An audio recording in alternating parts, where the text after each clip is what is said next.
Berkaitan dengan gadget, tadi saya banyak bercerita berkaitan dengan dunia nyata.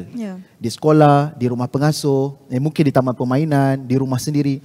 Tapi dalam dunia nyata sangat mudah untuk mereka mencarinya.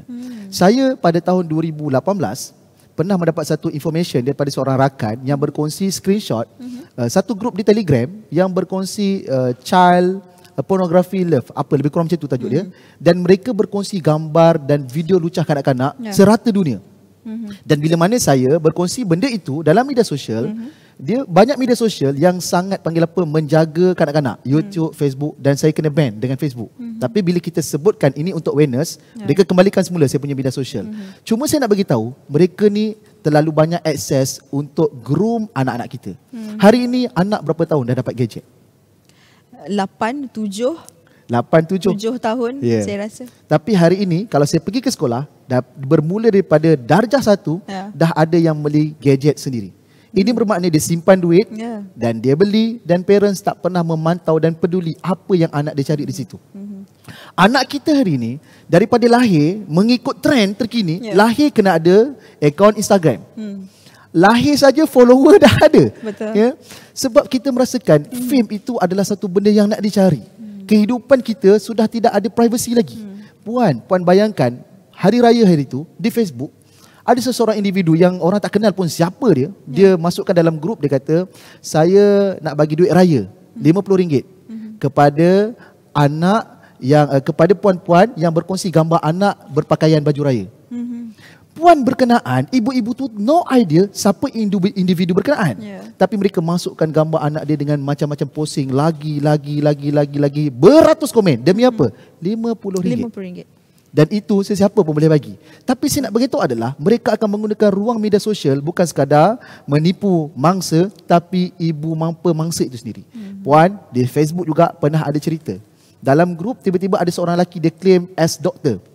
Dan disebutkan dia doktor banyak bercerita tentang melihat berkaitan dengan kesihatan bahagian vagina kanak-kanak perempuan.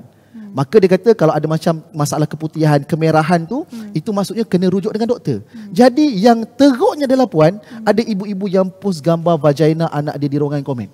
Dan dia kata, doktor, ni okey ke gambar ni? Dan kemudian bersepah lagi komen-komen yang lain puan. Cuba bayangkan tadi gambar baju raya, ini gambar seperti ni. Semudah itu mereka menipu ibu bapa mangsa itu sendiri. Tambah-tambah mak-mak lah. Saya nak beritahu. Sebab itu kita kena smart. Kalau mak ayah pun boleh masuk dalam perangkap pedofilia, apatah lagi anak-anak. Anak-anak yang ada dalam media sosial, yang mereka mengikuti Insta famous, yang mereka mengikuti YouTubers, yang ada kecenderungan kepada fame. Ini adalah kanak-kanak yang paling mudah untuk disasarkan. Di mana? Di WeChat. Tapi WeChat macam tak popular sekarang ni. Tapi dalam isu yang saya tengok hari tu, dalam Mingguan Wanita kan, adik Lin, dia guna WeChat ketika itulah. Di Instagram anak kita, hari ni ada yang kita panggil Bigo Live, banyak orang dewasa kat situ. Oh, kanak-kanak tak ada? Kanak-kanak tak ada. Alhamdulillah.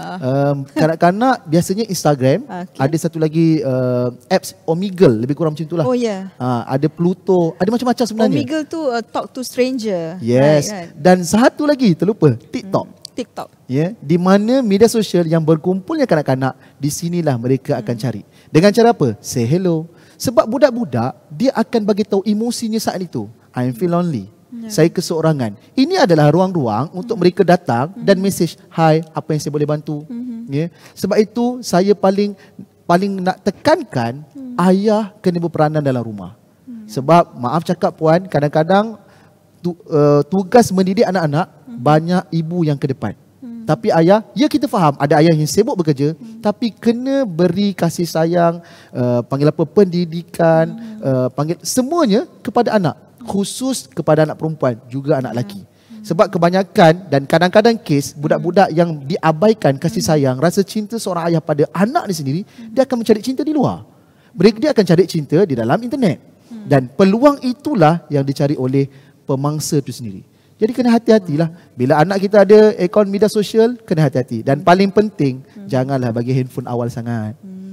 Tapi kalau mak ayah kita contoh, dia pegang handphone, dia main WhatsApp, lepas tu nampak anak main. Apalah asyik main handphone je kerjanya. Sepatutnya kita tanya pada diri kita, kenapa kita tak ada contoh pada anak-anak kita? Sebab itu di rumah kena ada rules penggunaan handphone tu sendiri. Kat mana boleh digunakan, kat mana tak boleh digunakan, waktu bila boleh digunakan. Kalau parents sekadar bagi je handphone tu pada anak, sepanjang masa saya fikir perlu buat perancangan keluarga supaya limitkan anak.